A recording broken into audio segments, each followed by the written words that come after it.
After you just learned about a bunch of the different integrations inside Schoology, the biggest one that you're going to utilize is with PowerSchool. So it's not listed here right now, but I just wanted to kind of give you a sneak peek.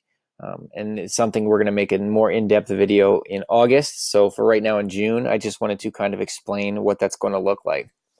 So everyone's course in August and next school year, whether you add it or not, you're going to see in every single section of every course will be a PowerSchool app. So we talked about apps in the last video, but just envision where it says Edpuzzle here, envision that says PowerSchool.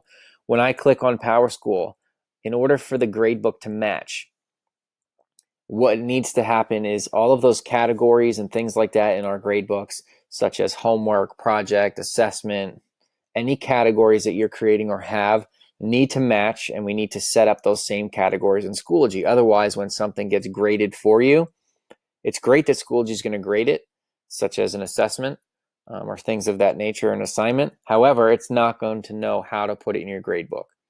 So just envision that we're going to have to create those categories.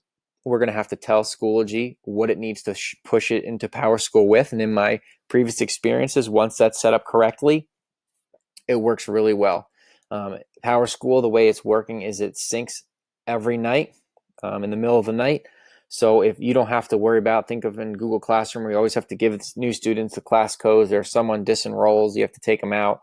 All of that will be done nightly based on enrollment. So if you have a new student the day before, as soon as they are in our system, it will take one day and they will be enrolled in all of their courses, as well as the same thing for when they are removed from those courses.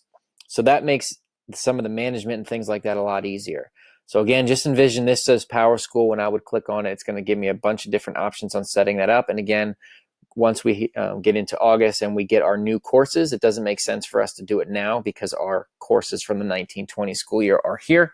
We don't need to do that until 2021. So that will be when we get back to school. What we would do is you got to think this gradebook. We have a Schoology gradebook, and the first thing you're going to think is, well, why am I going to use a Schoology gradebook when I have to use the PowerSchool gradebook? So the biggest thing you want to think about is not necessarily manually putting in Schoology, manually putting in PowerSchool, because then you are maintaining two gradebooks. The best thing to do is, because the Schoology gradebook syncs to PowerSchool, is utilize this gradebook. Everything you do will sync to the PowerSchool gradebook, and that's what you would utilize for final submissions. And then you might ask yourself, well, why would I use two gradebooks? Because it's one less place. If they know, if it's correct here, this is one less place that parents have to go to PowerSchool to view a gradebook, because then they could be in Schoology for the content that they want to see, but then also for the grades. Especially since Schoology is going to grade certain things for you, it's going to make it a lot easier. Then you don't have to manually do it inside of PowerSchool. One very important point is that this gradebook syncs to PowerSchool. Anything you enter manually in PowerSchool does not sync back. It is one way. So think of it like a Google Calendar. If I put something in a Google Calendar, it'll pop up on my phone. But if I put it on my phone, think of it in terms of it wouldn't pop up on my calendar on the website. So it only works one way. So again, if I put it in Schoology gradebook, it'll sync automatically. But if I put something manually in the PowerSchool gradebook, it will not sync and show up here in Schoology. So that's the reason why teachers that I've worked with in the past, everyone uses the Schoology gradebook, because it syncs nicely over to PowerSchool, and then both gradebooks match. Whereas if you just use this one or use PowerSchool as well as this one, the numbers aren't going to match, and it's going to get confusing for parents. So that's kind of important to do that. And when we go back into talked about those categories and things of that nature, imagine this as PowerSchool, we would do it all inside of there. But you have some similar things in here under grade setup.